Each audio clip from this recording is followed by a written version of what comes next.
खिलाफत या बादशाहत, तहरीक लब्बैक पाकिस्तान के अमीर हाफिज साद हुसैन रिजवी ही क्यों है? आपके बाद कौन? आपके भाई इमरान खान या नवाज शरीफ? ज़्यादा मुल्क का बेड़ा गर्क किसने किया? नवाज शरीफ। तो तहरीक लब्बैक इतने बड़े सरप्राइज़ दे सकती है कि शायद हुकूमतें बनाने वाले और हुकूमतें चलाने वाले दोनों परेशान हो जाए। सियासी मजहबी जमात ज़्यादा पॉपुलर नहीं हो पाती, हुकूमत नहीं बना पाती। आप मुझे बताएं कोई ऐसा दरवाज़ा, मैं वहाँ चला जाता हूँ, गेट नंबर 4 पे जाना पड़ेगा इस काम के लिए। आप समझते हैं कि इस सियासी गैप में तहरीक लब्बैक पाकिस्तान ज़्यादा पॉपुलर हुई है क्योंकि सर्वेज उनकी फेवर में आए? हमने करना है, उन्होंने करने नहीं देना, यही तो जंग है। ईंद कुव्वत अज़ हयात आमद पदीद। कहीं को दरमियानी रास्ता निकाल कर कम से कम इक़्तिदार में तो आया जाए। रास्ते बंद कर देना ताकत है, वो तो एक सिर्फ उसका ज़र्रा है। क्या समझते हैं कि सियासत में ज़्यादा पड़ गए हैं या दूसरे मामलात आपको इधर आने नहीं दे रहे? क्योंकि इसके अलावा दीन का काम बहुत ज़्यादा। खादिम हुसैन रिजवी साहब का जो मिशन था, कहाँ तक आप समझते हैं कि आप कामयाब रहे हैं? वो कहीं आपको दरवाज़ा तोड़ना पड़ेगा, कहीं थोड़ा सा झुकना पड़ेगा? और जिन्होंने 9वीं किया वो तबीयत की सख्ती की वजह से गए, मौक़िफ़ में सख्ती की वजह से नहीं गए। इक़्तिदार में आते हैं तो क्या करेंगे ऐसा जो पहले कभी नहीं? प्रोटोकॉल ख़त्म करने से पाकिस्तान के मसले ख़त्म हो जाएंगे। अरबों रुपए लगा रहे हैं, वोट भी ख़रीद लेते हैं, टिकट्स देते वक्त मयार क्या रखेंगे? बिस्मिल्लाहिर्रहमानिर्रहीम, अस्सलाम वालेकुम। मैं हूं आपका मेज़बान हमज़ा इश्तियाक। नाज़रीन, मेरी सादत समझिए कि आज मैं इस जगह पर मौजूद हूं जहां पर पूरे पाकिस्तान में नमूसे रिसालत की सबसे बुलंद आवाज़ उठती है, और वो शख्सियत, वो हस्ती किसी तारुफ के मोहताज नहीं। जिनके पास मैं बैठा हूँ ये साहबजादे हैं अल्लामा खादिम हुसैन रिजवी साहब के, हाफिज साद हुसैन रिजवी साहब। सर, आपका बहुत शुक्रिया मुझे प्रोग्राम में वक्त देने के लिए। सर, बड़ी मोहब्बत और प्यार की बातें होती हैं। तहरीक लब्बैक पाकिस्तान के लोग मोहब्बत भी बड़ी देते हैं, लेकिन तनकीद क्योंकि सहाफ़ियों का एक हथियार होता है सच को सामने लाने के लिए, तो मैं उसका आगाज़ करना चाहूँगा। हाफिज साहब, खिलाफत या बादशाहत? हुजूर का दीन। खिलाफत, हुजूर का दीन। सर चली तो आगे खिलाफत ना। हाँ, दीन में खिलाफत है, लेकिन दीन ठीक, और दीन के बगैर खिलाफत नहीं। बेशक। जब खिलाफत की बात करते हैं, दीन की बात, दीन की बात, बेशक। खिलाफत, चलिए इस तरह मैं पूछ लेता हूँ कि खिलाफत बेहतर निज़ाम हुकूमत है या बादशाहत? डेफिनेटली बिल्कुल। अगर खिलाफत है तो फिर तहरीक लब्बैक पाकिस्तान के अमीर हाफिज साद हुसैन रिजवी ही क्यों है, जो कि साहबजादे हैं खादिम हुसैन रिजवी साहब के? मैं शुरा का इंतखाब करता हूँ, ना कि खुद प्लांटेड हूँ। आप जब आए थे, नॉमिनेशन जब आपकी हुई थी, तो आपके ऊपर बड़े एक दरीना तहरीक लब्बैक के रुकन थे जिन्होंने तनकीद भी की थी और बड़ी ही शदीद अल्फाज में की थी। वो तो कहते हैं कि सारी जो तहरीक लब्बैक की शुरा है वो मेरे हक में थी। नहीं, ऐसी बात तो नहीं। अगर तहरीक लब्बैक की शुरा उनके हक में थी तो आज भी उनको इख्तियार है कि वो उनके हक में वोट दें और या उनके हक में फ़ैसला करें, तो साथ साथ बहैसियत कारकुन काम करेंगे। मुस्तकबिल कहाँ पर देखते हैं हाफिज साद हुसैन रिजवी का? बाद में, क्योंकि ये तहरीक है, तहरीक ने चलते रहना है, क़यामत तक चलेगी, और ये मेरी ख्वाहिश है, दुआ है कि इस तहरीक को तो कम से कम क़यामत से भी आगे जाना चाहिए। आपके बाद कौन? आपके भाई या फिर शुरा जो फैसला करेगी? शुरा जो फैसला करेगी। पहले भी शुरा के फैसले से, अब भी शुरा के फैसले, और बाबा जी भी इस तहरीक का जो क़यादत आई है वो शुरा के फैसले से। ब्लड लाइन कोई नहीं है? नहीं, बाबा जी से पहले वो डॉक्टर अशरफ आसिफ जलाली साहब थे, उनसे पहले ये चलता। ठीक हो गया। पाकिस्तान के मौजूदा सियासी निज़ाम और सियासी हालात को देखते हुए क्या समझते हैं कि इस वक्त तहरीक लब्बैक पाकिस्तान कहीं ना कहीं हुकूमत बनाने के मंजर आ सकती है? देखें, अगर तहरीक लब्बैक पाकिस्तान के मैंडेट के ऊपर डाका ना डाला जाए और इसके मैंडेट को कबूल किया जाए और इसकी राह में जैसे बाकी तमाम सियासी जमातों को आज़ादियाँ हैं, अगर उसकी 30% आज़ादियाँ या 50% आज़ादियाँ भी तहरीक लब्बैक हो, तो तहरीक लब्बैक इतने बड़े सरप्राइज़ दे सकती है कि शायद हुकूमतें बनाने वाले और हुकूमतें चलाने वाले दोनों परेशान हो जाए। इमरान खान या नवाज शरीफ, ज़्यादा मुल्क का बेड़ा गर्क किसने किया? नवाज शरीफ। इमरान खान के साथ मुस्तकबिल में कहीं ना कहीं इत्तेहाद हो सकता है? इमरान खान से इत्तेहाद कैसे हो सकता है जी? उसने हमारे शहीद किए हुए हैं, उसके साथ हमारी खून की जंग है। पाकिस्तान के लिए, इस्लाम के लिए शायद किसी मकाम पर आ जाए, पाकिस्तान के लिए तो क्या उसने किया है हमारे लिए? पाकिस्तान के लिए तो ये नहीं आज तक इकट्ठे हो सके। अल्लाह पाक हिदायत भी दे देता। हाँ, हिदायत दे तो फिर तो दूसरी राय नहीं है ना। किताबें किस तरह की पढ़ना ज़्यादा पसंद करते हैं? पकौड़ों वाले अखबार से लेकर उम्मातुल कुतुब तक जो मिले पढ़ लेते हैं। पसंदीदा कौन सी हैं? हर तरह की किताब, तारीख से ज़्यादा लगाव है, और नाम क्या है उसके बाद लिटरेचर भी पढ़ लेते हैं, हर तरह के नॉवेल्स शॉवेल्स थोड़ा कम पढ़ते हैं, और बाकी किताबें सारी मतलब तारीख़ हर किस्म की, और बाकी जो है हर किस्म की किताब पढ़ लेते हैं, कोई मसला नहीं है। बेशुबा पढ़ते हो? साइंसी तकनीकी, मैं लाइब्रेरी देख रहा था, ये तो कुछ भी नहीं हर है, तरह की कुतुब जी आप देखें ना, वहाँ से शुरू हो हो, वो देखें शोरश काश्मीरी और कुलियात मीर से चलते हुए दीवाने फरीद तक, और फिर शरह कलाम जामी तक, और ऊपर से चलें तो जनाब वो सुनन निसाई पढ़ी है, और उसके बाद जामे हदीस पढ़ी है, और साथ में ऊपर देखें वो दूसरा हिस्सा भी पढ़ा है, और इधर देखें ये अरबी कुतुब हैं, ये फ़ारसी हैं, तो ये तो अभी थोड़ा सा, ये तंबीहात पढ़ी है, तौहीद पढ़ी है, उसके बाद वो पाकिस्तान के हुक्मरान, वो आपने देखा होगा, और पाकिस्तान के अंदर गद्दी नशीनों का किरदार, हर चीज़, और पार्लियामेंट से बाज़ार हुसन तक, और बाज़ार हुसन से पार्लियामेंट तक, वो भी पढ़ी, ज़्यादा किताबें भी रखी हैं। सारी चीज़ें हैं। अच्छा, आज शायद पाकिस्तान की लाइब्रेरी में जो आपको कोई किताबें ना मिले, वो भी हमारे पास मिल जाएंगी, वो भी पढ़ी हुई है, ये खामोशी कहाँ तक, वो भी मेरे ख्याल से सामने ही पड़ी है, लज्जत फरियाद पैदा कर। ठीक। अच्छा हाफिज़ साहब, एक बड़ी पाकिस्तान के अंदर ये एक बड़ा देरीना मसला है, सियासी मजहबी जमात ज़्यादा पॉपुलर नहीं हो पाती, हुकूमत नहीं बना पाती, इसमें बड़ा किरदार आप पाकिस्तान की आवाम का समझते हैं, इस्टेब्लिशमेंट का समझते हैं, या बैरूनी दबाव का समझते हैं? आप पहले ये देखें कि पॉपुलैरिटी के टूल्स क्या हैं। अगर मीडिया है तो तमाम मजहबी जमातों का ब्लैकआउट है, बिल्कुल ठीक है। अगर सोशल मीडिया है तो पाबंदियां हैं, अगर इदारों के अंदर जाकर, इनकी जानिब से हैं। देखें, सच्ची बात तो यही है कि ये उन्हीं की जानिब से है जिन्होंने आपको यहाँ तक पहुँचाया है, और उसमें बैनुल अक़वामी सबसे बड़े एजेंडे शामिल हैं, ठीक है। और आज फ़लस्तीन की भी खुल के बात पाकिस्तान की कोई सियासी जमात नहीं कर रही, और हम जो कर रहे हैं वो यहूदियों के निशाने पर होंगे, ठीक है। जो उनकी हिमायत में खड़े हैं, वो आपको क्या लगता है कि ये सिर्फ फ़लस्तीन में जंग हो रही है? पूरी दुनिया में वो चेक कर रहे हैं कि किस किस में रमक बाकी है, फिर उसको निशाना लेके उसका। पाकिस्तान का मौक़िफ़ इतना कमज़ोर क्यों? आपकी आवाज़ ज़्यादा बुलंद थी, इस्माइल हनिया तक जो है वो तहरीक लब्बैक से खिताब करते रहे। जी। पाकिस्तान के प्राइम मिनिस्टर या पाकिस्तान के लोगों के पास आप नहीं गए जो इक़्तिदार में है कि इस चीज़ को उठाना चाहिए? हमने तो उनको ये ऑफ़र की कि आप इस वक्त, आप खिताबात में करते रहे, बाकायदा कोई मैसेज नहीं गया उनको? भाई मैं तो सबसे पहले सफ़ीर के पास भी चल के गया, मैंने सबके यहाँ पैगाम पहुँचवाए और सारी चीज़ें की। अब इसके बाद ये देखें ना कि हमने बाकायदा, अब हम खिताब में उनको दरख्वास्त ही कर सकते हैं ना। आप मुझे बताएं कोई ऐसा दरवाज़ा, मैं वहाँ चला जाता हूँ, गेट नंबर 4 पे जाना पड़ेगा इस काम के लिए, तो मुझे बताएं क्या करना है। आपको ज़्यादा बेहतर तरीके से बताएं। नहीं, रास्ते तो हम सभी जानते हैं, लेकिन मुस्तनद रास्ते वही माने गए जिनसे होकर तेरे दीवाने गए। बेशक।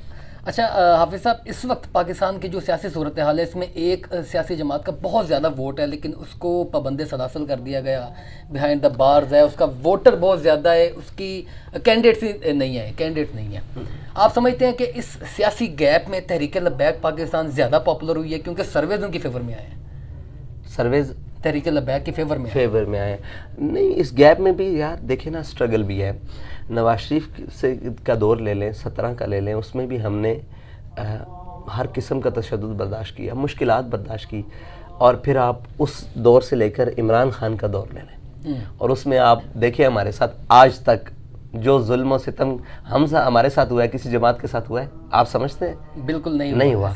अभी तक किसी की लाशें नहीं आई घरों में, अभी तक किसी के जनाब आंखें और बाजू और ये तलफ नहीं हुए, बाकायदा स्ट्रेट फायर किसी के ऊपर, रोड के ऊपर नहीं खोला गया, हेलीकॉप्टर से गोलियां नहीं चलाएंगी, तेज़ाब नहीं फेंके गए, यानी कि 4 शेड्यूल में अभी तक लोग नहीं डाले गए, शेड्यूल 4 जिसे कहते हैं। और जनाब अभी तक मुझे खुद वो फांसी वाली चक्कियों में रखा है, अल्लाह के बंदो, सामने तख्ता दार का वो जो रस्सी होती है वैसे लटकती नजर आती हो। ज़्यादा मजबूत वज़ीर दाखिला जिनके साथ आपकी बातचीत हुई वो कौन से रहे? शेख रशीद साहब या राना सनाउल्लाह, जो अपनी बात पे कमिटेड रहे? नहीं, राना सनाउल्लाह, शेख रशीद तो राना सनाउल्लाह साहब ने भी सारा आपके ऊपर बैन ख़त्म नहीं किया, कम से कम मेन स्ट्रीम मीडिया के ऊपर ख़त्म होने के बावजूद। लेकिन आपने बात का कहा है ना, तो बात करने का किसी से वजन में मज़ा आता है। वो तो शेख रशीद तो मतलब ये देखें ना, आपको सामने शख्सी वजाहत से या उसके काम से नज़र आता है, तो वो तो अच्छा, तो PTI का बेड़ा गर्क राना सनाउल्लाह ने ज़्यादा किया है शेख रशीद ने?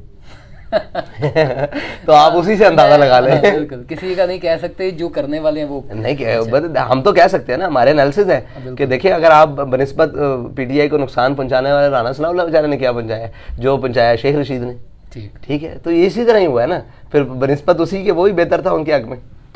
खादिम हुसैन रिजवी साहब का जो मिशन था, कहाँ तक आप समझते हैं कि आप कामयाब रहे हैं? कोशिश कर रहे हैं अभी तक तो ठीक है। मुकम्मल कब होता है जाकर? मुकम्मल तकमील तो फिर इश्क तभी की है। इंतहा क्या है? वो तो फिर वो है, तेरे इश्क की इंतहा चाहता हूँ, मेरी सादगी देख क्या चाहता हूँ। लेकिन इंशाल्लाह तकमील उसी की यही है कि पाकिस्तान के अंदर निज़ाम आए, और निज़ाम तालीम भी आए और निज़ाम मईशत भी आए। विंग्स बनाए हैं तहरीक लबैक ने इस चीज़ के? जी मौजूद है, किसान विंग, लेबर विंग, अक़लियती विंग, ये जो सारे हैं। अच्छा, मौशी पॉलिसी क्या होगी? देखें, मौशी पॉलिसी अगर आप पूछते हैं तो मौशी पॉलिसी अलिफ लाम मीम से लेकर वन्नास तक मौशी पॉलिसी है। अगर आप ये कहते हैं कि सूद को कैसे ख़त्म किया जाएगा और ये कैसे, तो फिर आप ये कहते हैं कि कमरे की सफाई कर दो और लकड़ी का कमरा है और इसमें दीमक को भी जिंदा रहने दो, ये नहीं मुमकिन है। वो करने तो नहीं देंगे वो ऊपर वाले लोग। कौन? हमने करना है, उन्होंने करने नहीं देना, यही तो जंग है। ईंद कुव्वत अज़ हयात आमद पदीद। कहीं को दरमियानी रास्ता निकाल कर कम से कम इक़्तिदार में तो आया जाए। मंजिल इक़्तिदार नहीं है, ताकत हासिल करके ज्यादा ताकत अल्हम्दुलिल्लाह है और उसको इस्तेमाल करके इंशाल्लाह सिस्टम ठीक करेंगे। मंजिल इक़्तिदार नहीं है। अगर इक़्तिदार की मंजिल को पड़ जाए बंद कर देना तो फिर रास्ते बंद कर देना ताकत है। वो तो एक सिर्फ उसका जर्रा है, बहुत सारी उससे ज्यादा हथियार पीछे पड़े, अभी चलाए नहीं अभी। मोमिन का हथियार तो उसका सबसे बड़ा दुआ है। क्यों, मैंने एक आर्टिकल लिखा था खादिम हुसैन रिजवी साहब की शख्सियत के ऊपर, तब वो रिसेंटली जो है उनकी वफ़ात हुई थी, तो मैंने तब उनकी शख्सियत के मुतालिक जाना। तो मेरा ये अपना एक एनालिसिस है उनके ऊपर, उनकी शख्सियत के ऊपर, कि इतनी लाउड आवाज़ नमूसे रिसालत की खादिम हुसैन रिजवी के अलावा और उसके बाद भी, वो मेरा शिकवा शायद आपसे भी है कि आपकी तरफ से भी उस तरीके की लाउड नहीं है जिस तरीके की लाउड उन्होंने उठाई थी। क्या समझते हैं कि सियासत में ज़्यादा पड़ गए हैं या दूसरे मामलात आपको इधर आने नहीं दे रहे? क्योंकि इसके अलावा दिन का काम बहुत ज़्यादा है। देखिए, नामों-ए रिसालत की आवाज़ में तहरीक लब्बैक कभी कलअदम नहीं हुई थी, लेकिन हमारे जानने के बाद जेलों में तहरीक लब्बैक कलअदम भी हुई थी। इससे ज़्यादा क्या मैं आपको वजाहत दे सकता हूँ कि आवाज़ उठाई, लेकिन जो आवाज़ की चाशनी और जो अमल का तसलसल अमीरुल मुजाहिदीन की ज़ात में है, वो भी हमारे पास नहीं है। हम कोशिश करते हैं। दूसरी बात ये है कि अल्लाह ताला ने उनको शख्सी वजाहत दी, उनकी आवाज़ में रोब और दबदबा था, उनको उनकी आवाज़ जल्दी पहुंच जाती थी, हमारी आवाज़ ज़रा लेट पहुंचती है।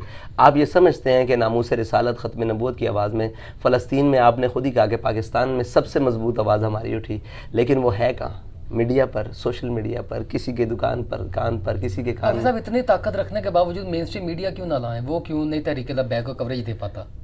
बात फिर वहीं घूम कर आ जाती है कि जब तक मामला तो उधर सेट नहीं होंगे तब तक आप देखें ना, मिशन तो आपका है, हमारा भी है यकीनन, लेकिन आप आगे लगे हैं, आपने हर दरवाज़ा तोड़कर उसको आगे लेकर जाना है। वो कहीं आपको दरवाज़ा तोड़ना पड़ेगा, कहीं थोड़ा सा झुकना पड़ेगा, मिशन आगे चलना है। नहीं, देखें, अगर आप ये कहते हैं ना कि मीडिया का दारो बाजार, अगर मीडिया चलता है पैसों पर, तो हमारे पास अभी नाजायज़ पैसे बिल्कुल भी नहीं है, और होंगे भी तो शायद हम पैसे नहीं दे पाएंगे। जायज़ पैसों की बात करो, नहीं दे पाएंगे, पेट नहीं भर पाएंगे। अगर मीडिया पब्लिक को दिखाता है तो हमारे से ज़्यादा पब्लिक का ठीक कोई नहीं कर सकता। अब म्यार मीडिया ने बताना है कि वो किस म्यार पर आकर हमें दिखा सकेगा। ठीक है, अगर आप कहते हैं कि ला इलाहा इल्लल्लाह की बात करने से मीडिया नहीं दिखा पाएगा तो मैं नहीं छोड़ सकता, माजरत मेरी बुनियाद है। अगर नामूस-ए रिसालत की बात करने में असल मसला ये नहीं है, आप थोड़ा सा गौर करें ना, मीडिया को मसला ये नहीं है, मीडिया को इस हुलिये से मसला है और ये हकायक है, ये हकायक है, ये मीडिया को मसला है। और ये इसीलिए लेबल फिर मुल्लाओं की जमात का लग जाता है। फ्रंटमैन आपको दूसरे भी तो होने चाहिए ना हाफिज साहब। और यार, मुल्ला किसको कहते हैं? आपस की बात है। लोगों के यहाँ परसेप्शन क्या है? दीनदार को मौलवी कहते हैं। अल्हम्दुलिल्लाह हम सबसे बड़े दीनदार हैं। अगर आप कहते हैं कि जनाब दुनिया में दुनियावी मामलात को चलाने के लिए, तो हमारे साथ कोई बैठकर बात तो करे कि हमसे बेहतर दुनिया। दीन बेशक, लेकिन दीन हुलिये में आप किस तरह जो है वो तफवीज़ कर सकते हैं? देखिए, हर दाढ़ी रखने वाले को आप मौलवी अल्लामा इकबाल साहब जो हैं, हाँ। जिनकी शख्सियत के ऊपर खादिम हुसैन रिजवी साहब ने जिस तरह नई नस्ल को उजागर किया है, ये एक बहुत बड़ा सवालिया निशान तोड़ता है ना कि जब आप दीगर लोगों की तरह जाकर उनको समझाएंगे तो वो ज़्यादा तरीके से समझ पाएंगे, क्योंकि तहरीक लब्बैक पाकिस्तान के ऊपर ये लेबल लगता है कि सख्त जमात है। देखिए, सख्त हम अपने मौक़िफ़ में है, सख्त हम अपनी तबीयत में नहीं है, और बाकी सब अपने तबीयत में सख्त है, मौक़िफ़ में नहीं है। देखें आप, 9 मई क्या है, उसका आज तक जो खमियाजा भुगत रहे हैं वो अपनी तबीयत की सख्ती की वजह से बज रहे हैं, मौक़िफ़ की सख्ती की वजह से नहीं हो रहा। और जिन्होंने 9 मई किया वो तबीयत की सख्ती की वजह से गए, मौक़िफ़ में सख्ती की वजह से नहीं गए। हमारा मौक़िफ़ ठीक है, हमारी तबीयत सख्त नहीं है। आप ये बड़ा एक वो तो आपके अखलाक से हमें अंदाज़ा है, लेकिन वो आपका वो मैसेज पूरी तरह कन्वे नहीं ना हो पाता पब्लिक के अंदर। अरे भाई, एक वक्त लगेगा, हम कोशिश कर रहे हैं ना। हम अगर मीडिया नहीं दिखाता, हम दिन ब दिन मजबूत हो रहे हैं या कमज़ोर? नहीं, मजबूती तो आपकी जारी है। मजबूती जारी है। अगर सर्वे ये बता रहे हैं कि आ रहे हैं तो इसका मतलब है कि हम आपको वैसे अंदाजा था सर्वेज यही बताएंगे? भाई, अगर सर्वेज जेन्युइन हकायक के साथ बताए ना तो इससे भी अच्छी रिपोर्ट आएगी, हम उम्मीद करते हैं। आखिरी सवाल है आपसे, इक़्तिदार में आते हैं तो क्या करेंगे ऐसा जो पहले कभी नहीं हुआ? इक़्तिदार में आकर ऐसा क्या करेंगे? इंशाल्लाह यार, पहला सोचा हुआ है, प्रोटोकॉल से बाहर निकल के कौम के साथ खड़े होंगे। सब प्रोटोकॉल तो आपका भी अवाम के साथ काफ़ी ज़्यादा चलता है, किस तरह आप लोगों की मोहब्बत को कैसे कवर कर पाएंगे? उसके अलावा प्रोटोकॉल को, ये कहने की बातें हैं। आप मेरे तक पहुंचे हैं अभी तक, तो कौन से प्रोटोकॉल से वो कर रहे हैं?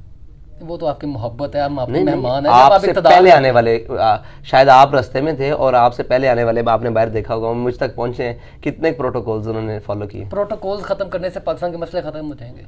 देखें, एक बात याद रखिएगा, जब आपको कौम के मसाइल का पता ही नहीं है और आपको एक माफियाज ने घेरा हुआ है, आपका एक दरवाज़ा एस्टेब्लिशमेंट गर्म हवा दे रही है, ठंडी हवा दे रही है, एक ब्यूरोक्रेसी दे रही है, एक आपके ये जो किस्म के आपने चोली चुप किस्म के, कौन सा दरवाज़ा बंद करेंगे? सारे दरवाजे बंद करेंगे प्रोटोकॉल से बाहर आकर।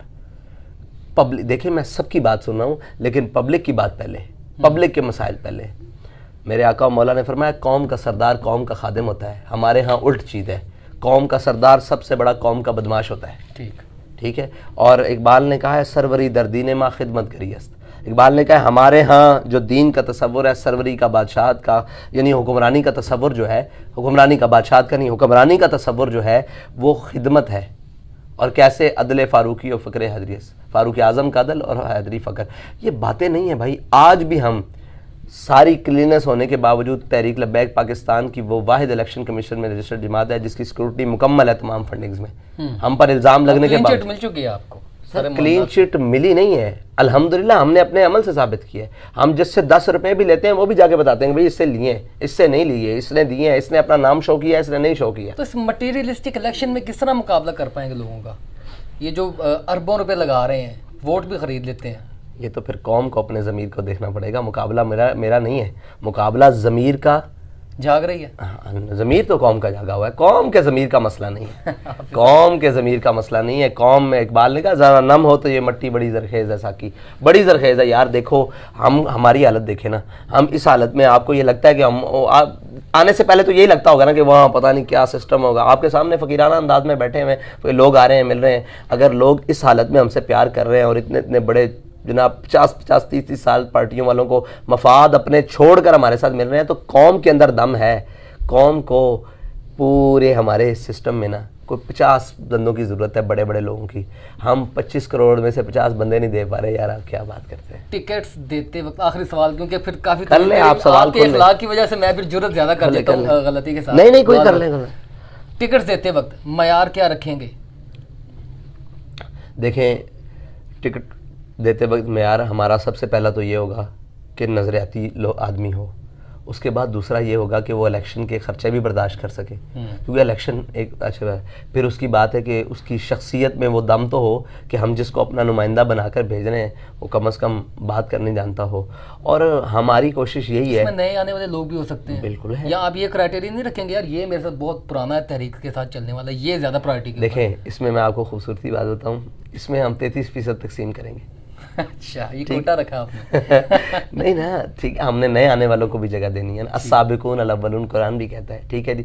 और जब मुहाजिरीन हिजरत करके आए तो जो हज़रत अंसार थे उन्होंने अपने घरों के 2-2 पोर्शन किए, उन्होंने अपने बागात के पोर्शंस किए और अपने भाइयों को दिए। हुजूर ने जब एक एक हाथ बनाया तो हम नए आने वालों को भी तो जगह देंगे ना। बिल्कुल ठीक है जी। और इलेक्शन को हम साहब ज़ाहिर है शख्सियत का एक असर होता है, एक शख्सियत का असर है, और फिर इस ज़माने में थोड़ा बहुत नाम क्या है वसाइल का भी असर है। तो सारी चीज़ों को म्याना रवि से, आप खूबसूरत हुजूर की हदीस है, जवामिल कलीम की हदीस है कि म्याना रवि इख्तियार करो। हम इंशाल्लाह टिकट देते हुए भी म्याना रवि इख्तियार करें। बहुत शुक्रिया। हाफिज़ साद हुसैन रिजवी साहब मेरे साथ मौजूद थे। मैंने जसारत करके वक्त से ज़्यादा इनको थोड़ा तंग कर लिया है, लेकिन इनके जवाबात ने मेरा ख्याल है कि देखने वालों को भी मुझ समेत बहुत ज़्यादा हौसला दिया होगा, तसल्ली दी होगी और मुतमईन किया होगा। हाफिज़ साहब आपका बहुत शुक्रिया प्रोग्राम में होने के लिए। नाज़रीन इजाज़त।